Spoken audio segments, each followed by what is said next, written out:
Hey, it's Thursday, guys. Happy Thursday. It's 53 degrees, 12 o'clock.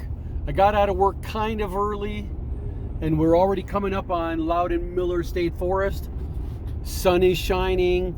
I got a feeling cirrus clouds up there. There's actually high winds at high altitudes. I don't know what it's going to be like at low altitudes, but wind works in your favor if you're working with scent, as long as you're smart about it. You need it to carry. I'll show you what my thinking is when we get here.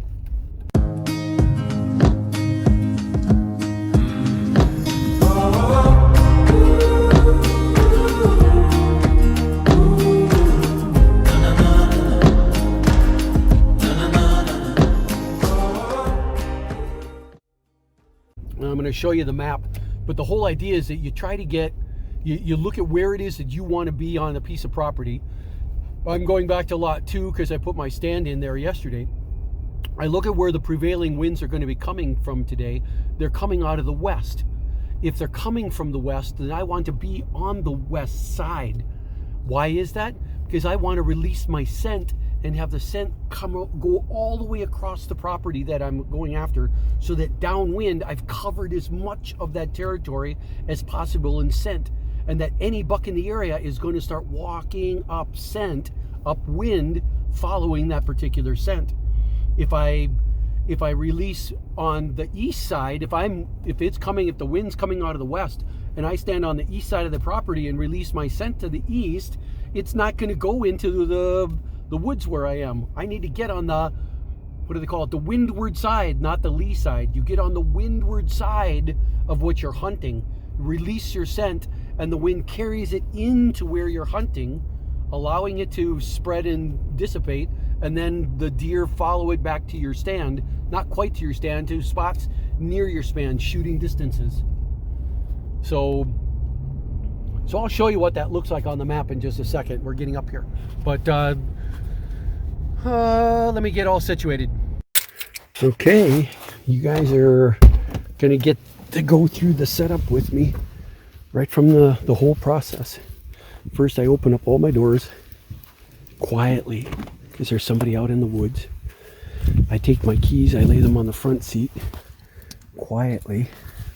I take everything out of my pocket that doesn't need to go in the woods. So far it looks like I need everything, including my wallet. I reach in here and I get my bow out, make sure I've got 3 arrows. I go and I set it on the ground, not on anything metal. If anybody's asking, did I remember my boots? Yeah, I remembered my boots this time.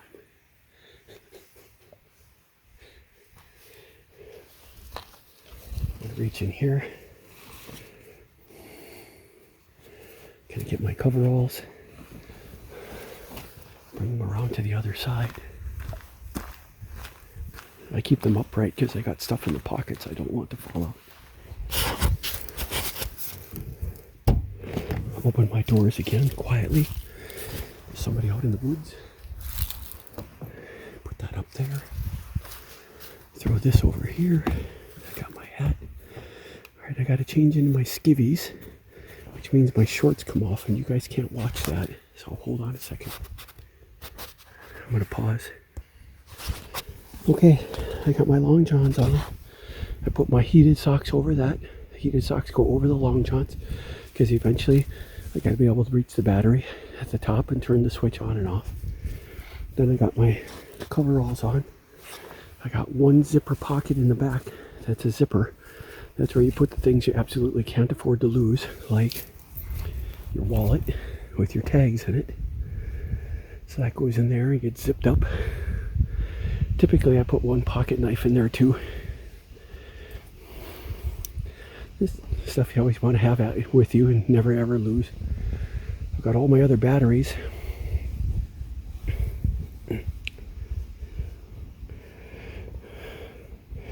All my other batteries are inside my vest here. So eventually I'll have to do a little fighting to get stuff out. But I got my heater, my hand heater. God, those things are nice. I ended up buying 2 of those. Then I've got the battery that drives, actually that's a spare sock battery. That's going to go inside my backpack, actually. Let's see.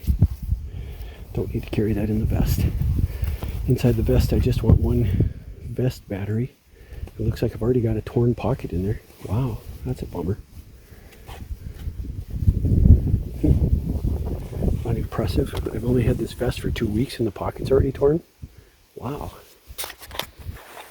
They're going to get a writing up in Amazon. And I've got another spare battery to drive the vest or anything else. Those will both go inside my green backpack that I'll carry. So the only thing left after I put everything on, you double check for your shooting glove. You must have it. Everything else you can fuck up. But if you don't go in with your shooting glove and your bow and your arrow, you've blown it. Anything else you can go in, you'll be miserable, but you'll go in and at least you can shoot. You have to have those. And then the next thing is I have to have my harness. Anything else is icing, like gloves, stuff like that. I'll be miserable if I don't go in, but I won't be stopped from shooting. So let me get my backpack loaded up. That's a little too loud. What I got to do here is go inside here. And what you want to do is empty out everything from the day before. And this bottle, this was a horrible bottle. You hear that? Terrible. This is what I should have been carrying. Feel that? No noise when you squeeze it. Mistake, mistake, mistake. Got one more water bottle. I'm hoping that this cap will screw onto that. I'll check out in just a second. I want to look in here. I've got my scent bottles, but they shouldn't go in the middle because they're stinky. Make sure the caps are still on them. So I'm going to need to get those. Take anything out that makes noise from yesterday. Out, out, out. Look in here. Ask yourself, do I really need that? No, I don't need that today. Only carry in what you absolutely need. You always need one more thing in here. Toilet paper. Don't kid yourself. Those are lifesavers. So right here is where I'm going to put my scent bottles. Easy to get at.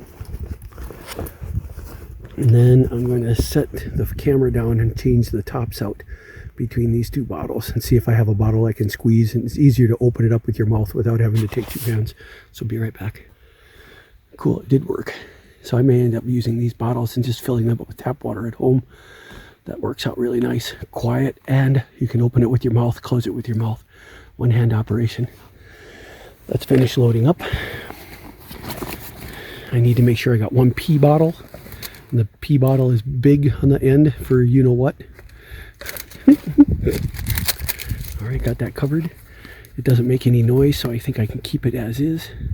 Let me finish loading up. I'm also going to take my candy bars. You know, they crunch.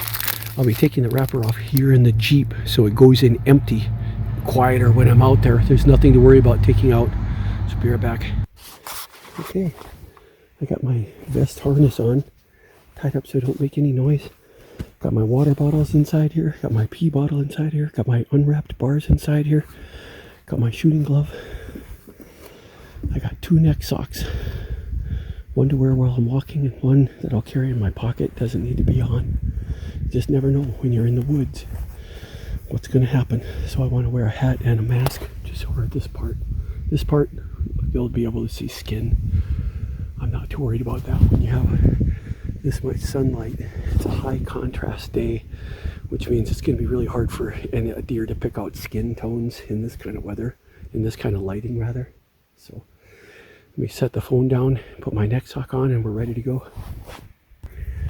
Here's a little tip on neck socks. Most net socks are just a tube, which means they get down to your neck and they don't go any further, which means they don't cover up this part. Go and cut a little slot. See that slot on this side? And you're going to do something called, you're going to turn your neck sock into a dickey, D-I-C-K-E-Y, and you'll see that it fits a lot better. Let me put it on and you'll see. See how nice this is? It comes all the way down here onto my chest and covers up this hole. That's what a neck sock fails at. So by putting a little slot in there, this fits down over like a dicky does. Makes way more sense. And I'll go in the woods looking like this. Why? I want to cover up my beard because my beard's white flash of white hair around in the forest, and you're just acting like a deer saying alert, alert, alert. So I'm gonna go in like this with my hat on. Shit, I wish I hadn't done that. I feel bad, I just knocked my hook on the metal. I feel stupid. All right, I got 2 batteries to put in and a hand warmer. Battery. We'll put them in the top next to my food bars. Right there. So I've got this extra little pocket right there to keep it quiet. There. Why am I trying really hard to be quiet when there's another hunter in the woods? The guy got here before me. He's taking a day off, a work day. Why would you want to deliberately fuck up his hunt? He came in, he's working harder than you, he got here early. Shut the hell up and be quiet for him when you go in. Don't go in loud. Go in as quiet as possible. That guy's spending time in there trying to get those deer that he knows are going to be there. I'm going to be on the lookout for him. And if I see him, if I manage, if he's all hidden, I won't. But if I hear him, I'm going to try to go even quieter through that little section. I want to be as invisible as possible for his sake. He's working hard too. All right, I'm putting that on and we're ready to go. I guess I got to put my shoes away and lock up. And then we're headed in the woods. You're not going to hear me talking after that. Now I'm going to start locking up. Lock. And quietly close. Watch. Press. Like that. That's courtesy. Same thing for this one.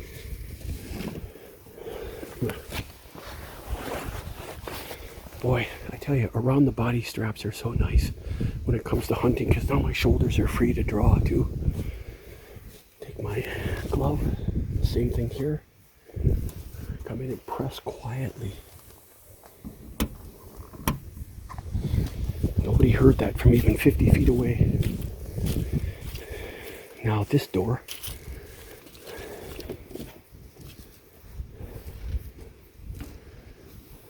press again. And lastly, my keys.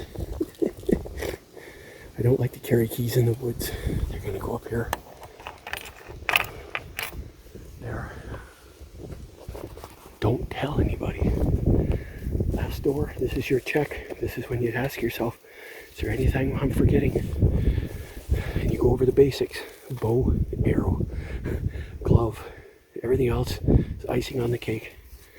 If you needed to, you could hunt without it. It'd be miserable. There. Pick up the bow and I'm ready to go in quietly. I'm going down around and into my stand. The wind is coming from this way. My stand is around on that edge. I want the scent to cover all this property. So the deer coming across the road later today, and I think they are. I think there are deer that are holed up in that tall grass right now. That's actually where they're hiding. And then when they come across today to hide from those other hunters, when they come across to get water, which is in the river that way, they come across, they make a big circle around this parking lot. They just start walking down through the woods, and my scent is coming from over here. They pick up the scent and they turn and they follow me. That's what we're going after. All right, see you in the stand.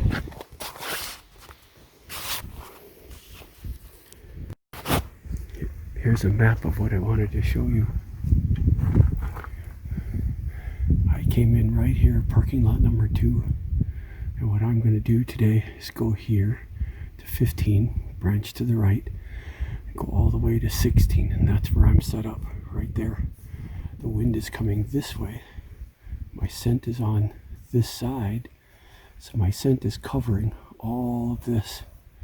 Any deer that either comes this way or walks across the road from the field and starts making their way down here, it's eventually going to pick up that scent and say, whoa, let's go this way and see if there's girls. Let's go look. And that's what we're after. All right, really into the stand now. Bye.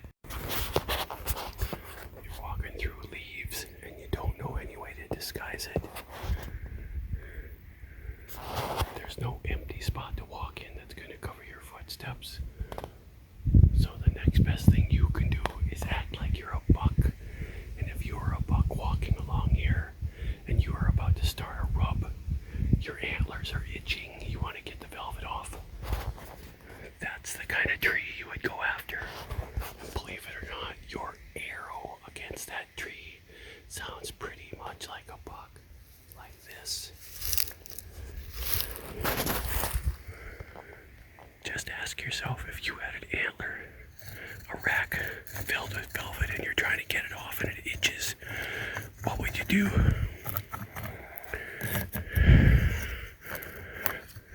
You'd be sitting there working it.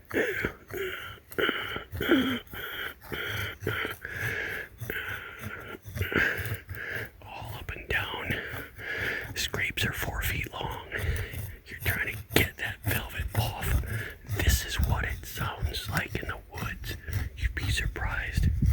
And now if there's anything hearing me walk through the leaves, it's hearing that leaves and it's hearing this. Working at it, and it says, oh, that's just a buck. I can ignore those steps from now on. Switch sides, because that's what a buck would do. He's working both antlers. He's getting all around. He's getting the tips. And that little itty bitty sound will carry. At least it's better than nothing. I did pretty good yesterday. I had 3 deer walk within 40 meters of my stand. I must be doing something right. I'm almost to my stand now. So I'm kind of enjoying the fact that I'm on the ground. I'm listening. I'm also getting ready to spray. But I don't want the deer to come from here, but I'm hearing the winds. The winds are coming from up there, going that way towards my stand. I suppose it's not horrible if something walks through the woods right here. So I'm going to lay down some scent all along here. That scent is going to carry that way, but my stand is just a little bit over there. So I have a 20-meter shot into the woods at them. What was surprising yesterday is those deer walked right through this crap. It caught me completely off guard. I thought it was a squirrel when I turned. I remember I told you I had white bottoms on my feet, so when I repositioned my feet on the stand, all the deer saw with this big white tail go up and it took off. All right, let's lay down some scent right here. This is where having one of these cross your body backpacks is nice, because now I have instant access to it. I didn't have to take it off. I just unzip it, slide it back. Let me get out one more. I'm going to get out one more spray bottle. 2 is enough. Yeah, this stuff's strong and it's hard to take.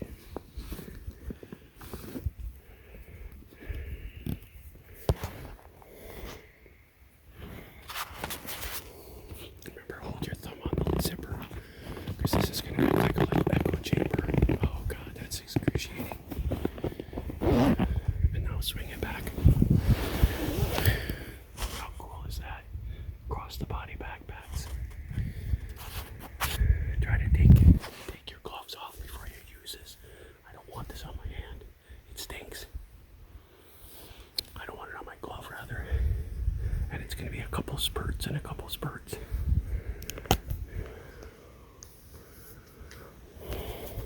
Right down on the trail. You have to think like a deer. Do not spray it up in the air. Spray it on the trail. Plop. Plop, plop, plop.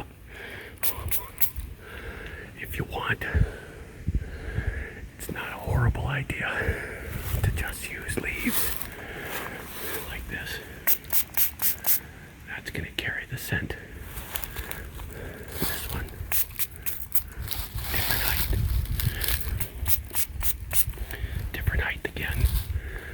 So now that scent is carrying that way at 3 different heights, plus down on the ground. Now I'm going to cover this and use a different one. A lot of this is guesswork, guys. Everybody's theory is as good as the next guy's. But put some thought into it. I mean, you don't have to be an idiot.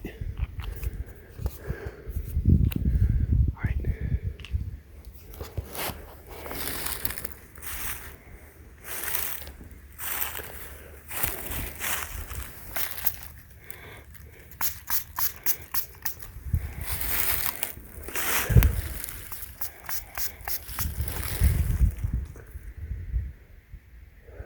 What else?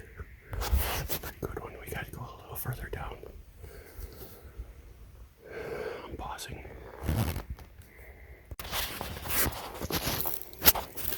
I'm coming up to my stand. And now you can see it right there. See the ladder right there? That's me up there, and the wind is coming right from my back right now. So what I need to do next is go downwind of that stand, down that way, and lay down a lot more scent that's going to cover that whole hillside, go down into the valley behind there, maybe even over this way a little. I already marked that trail yesterday. I'm going to mark it again today. Why? Fresh bee.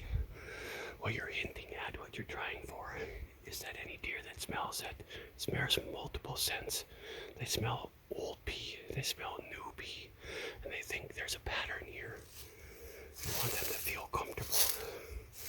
If they come here more than once, then chances are he has a good opportunity. Chances are he's going to find them, so he's going to go look for them. And he's smelling multiple deer, multiple does. There's my stand. That's my invention that I just submitted the patent application for. It's a cart. It's a cart and a stand all strapped onto an extension ladder. So if I wanted, I could have gone all the way up to 16 feet. In this case, there's absolutely no need, so I didn't. But that's going to be me strapped up there, leaning, shooting all the way over from here, all the way around to 180 degrees down that way. And my best shots are going to be over there. But I won't be surprised if the bucks and the doe come from that way again, like yesterday, because they're coming out of, that's the direction of that tall grass I was telling you about. It's only 1 o'clock in the afternoon, so I think I've got a couple hours before they really start to be active, and that's why I'm going to lay down my scent now. So now I got to go down the trail that way, scent, and see if I can draw them in. Again, I'm going to lay down 2 different sprays, almost on top of each other, like there's one doe following another. So they get the idea that there's a big bonus here. It's not just one doe, it's a couple. Something that he's going to want to chase. It's just guesswork, but you got to try. This is where I thought the trail started, that there's some kind of a deer path in here. Right there. You just kind of get the hint that there was a broken trail here before the leaves all came and plugged it up. So I'm going to try to walk on that side of it, on the downwind side of it, and lay scent on it, thinking that if they come, they're going to stay right on the trail, which means my scent is that way, and there's a good possibility they're going to completely miss my scent. It takes work to do it, to think like that, but sometimes it's worth it in the end. Alright, let me put my phone down. Before I put my phone down, I want you guys to see where the stand is. That, from there to here, is 20-meter shot. That's a perfect shot. It gives him, it's so short, I have good chance of success. It's short enough, I'm accurate. I'm far enough away that he's not going to hear me as I draw back. So it's about as good as you can hope for. Although if he's out 30 meters like this, and even 40, and even 50, I will absolutely take a shot if it looks like it's clear. I practice 50-meter shots all the time. Alright. Okay, I'm done scenting. You'll see that I even, other people have those little yellow straps that carry deer estrus. They hang it on a hanger, so you can see it from 100 yards away. I just spray the leaves. You're going to get way more coverage. All these leaves here, they're all carrying the urine, but there's also, I want urine on the ground too. Large spots, large. Like it looks like a deer brushed and her bottom hit this and carried a little scent, but the real pea trail is down there. That's what makes the buck stop, put his head down, and hopefully he's turning broadside while I'm hiding there behind 2 trees. And there we are. The other reason that I stopped stinks. There's only so much of it you can take. And never, never, never spray upwind. Always be upwind and spray downwind, or that stuff's gonna come and land on you. Oh God, you will be miserable for the next 5 hours in your stand. All right, it's time to get up there, take a nap. I'm always thinking stuff up. You'll hear people trying to learn how to blat for a deer. They all try all kinds of things. They stick their chin way down, try to go bah, bah, bah. You're never gonna get it. It might take you years, but the one thing that you can do that sounds surprisingly at a distance, like a deer doing something, is a belch. Swallow some air. I tell you, that does a pretty good job. That will carry, but it's guttural enough down in your chest that when it comes out, that sounds a lot like the blat of a deer, like what I heard that buck doing to that doe yesterday. Oh, by the way, I was making fun of some knucklehead last week that I heard him going hoo hoo hoo hoo hoo hoo hoo hoo hoo hoo hoo hoo hoo hoo. And I thought it was some idiot at 2 o'clock in the afternoon. I was wrong. It was a barred owl. And that is exactly what it sounds like. That's why he was moving 100 yards at a time and then making that noise again. Who knew? But at least I wanted to correct myself that it wasn't an idiot out there. In fact, I don't think there was anybody hunting here yesterday. So all the noise, even the clicking that I heard, was in fact that buck probably rubbing on those trees. So I want to sound like that. Let's go do that one more time. This is what a buck goes after. He goes after a tree that fits in between his antlers. No bigger than that. It's that kind of a tree. So here it is. And it does sound like this.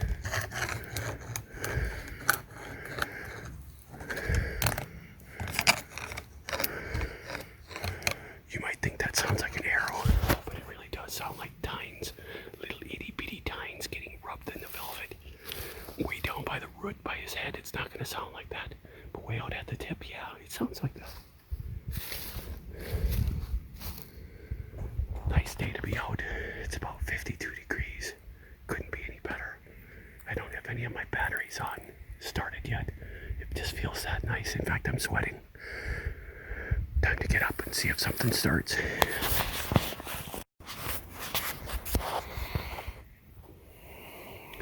Wow.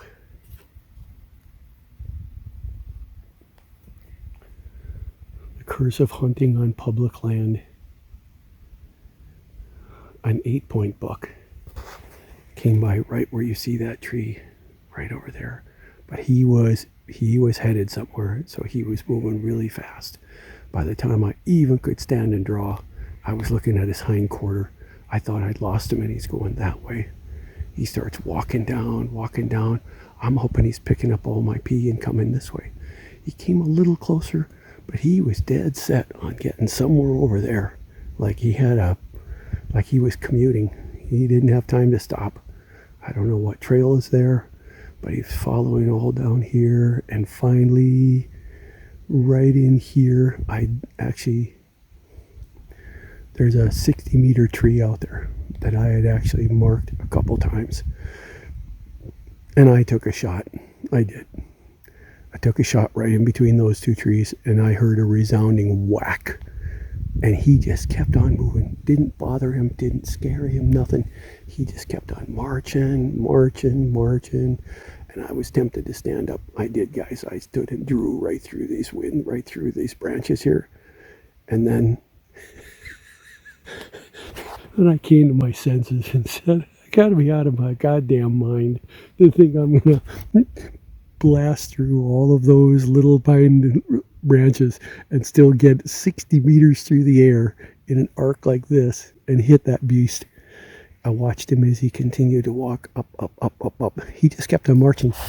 He had been completely oblivious to me the whole time, which is good, because that means he's coming back tomorrow and I'm going to be here. But what killed me is that no sooner did he get up that rise, and I was sitting down here, kind of dejected, that I heard him coming back. shuffling right down the trail. I turned and looked. I could hear him coming down, down, down, down, down, and right there, I caught a glimpse of a couple. A guy and a girl, mid-20s, maybe late 20s, dressed in black, talking. I was wondering why I was hearing noises and voices up there, walking around clanging on a great big metal water thermos or coffee thermos, shuffling their feet, making as much noise as possible. And when they finally got right there under the stand, I think they saw me leaning around the edge of the tree and just glaring at them. That's when they looked up and, you know, you just know when you're being watched. Even humans know when they're being watched. They walked right around, right underneath my stand right there, which is actually illegal. They're not allowed to interfere with my hunting. And here comes another. Can you even fucking believe it? I'll finish this later. Yes, I glared at him. Blonde-haired, ponytailed in a bun, walking around with a down jacket, like it was somehow important right here, right now, to have to walk it up and down the trails right at sundown when the deer are most active. It's cold, it's not comfortable to be out, so you're not going to tell me that you're out here for your health. It's already, it's well after work. You could have come here before that. If you had some aching need to walk a trail, you could have done it a lot sooner with the sun on your back, feeling good about it, but you came at dusk when the deer are active.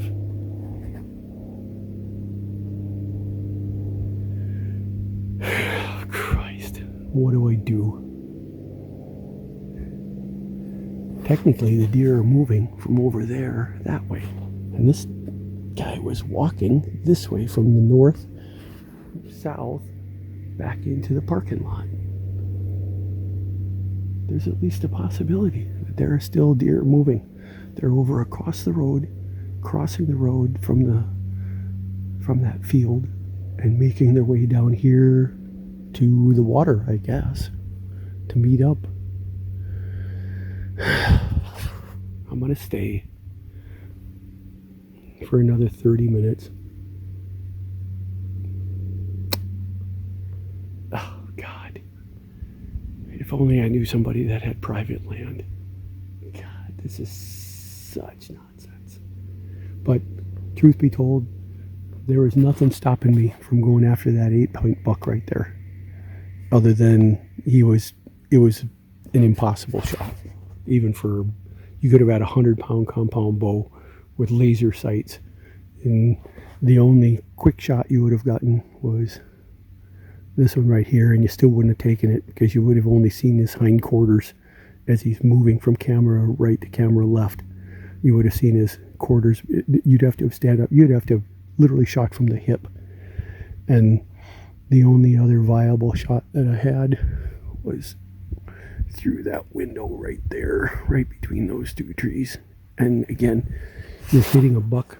He wasn't running. He wasn't galloping. He was just trotting like he had some place to go.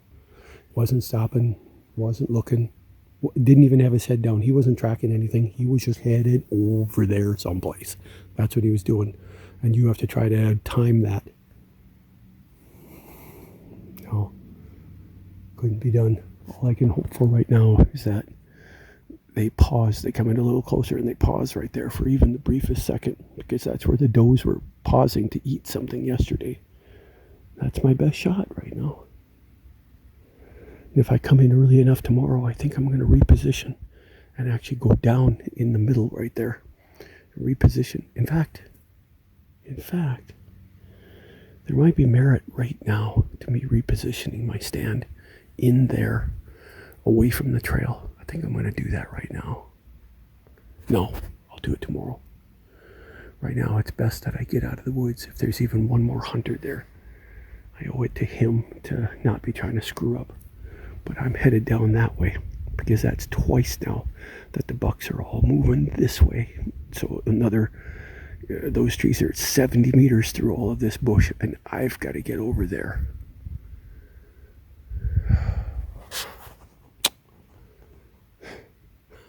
still dejected.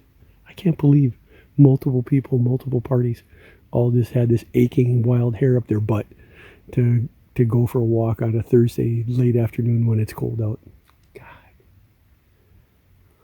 That's just mean-spirited. This is Mark Vogt signing off. I don't feel like talking anymore. You're not going to believe this, but with only 20 minutes to go before sundown, and a real opportunity, maybe, of real expectation of deer, there's yet another couple talking and yakking down there. In fact, they might be the first two making laps. They're doing circles and making noise. If they come down this trail, maybe they're going to go get another one. If they come down this one, I'll take a picture of him, but you'll get to see the blonde guy shortly. He looked sheepish as I stared at him as he went by.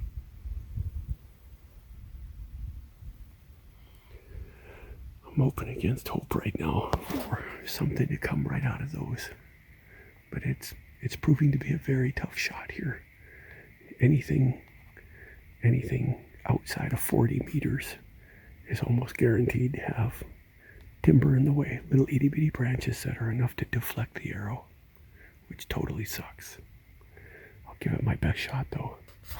Get it? Nah.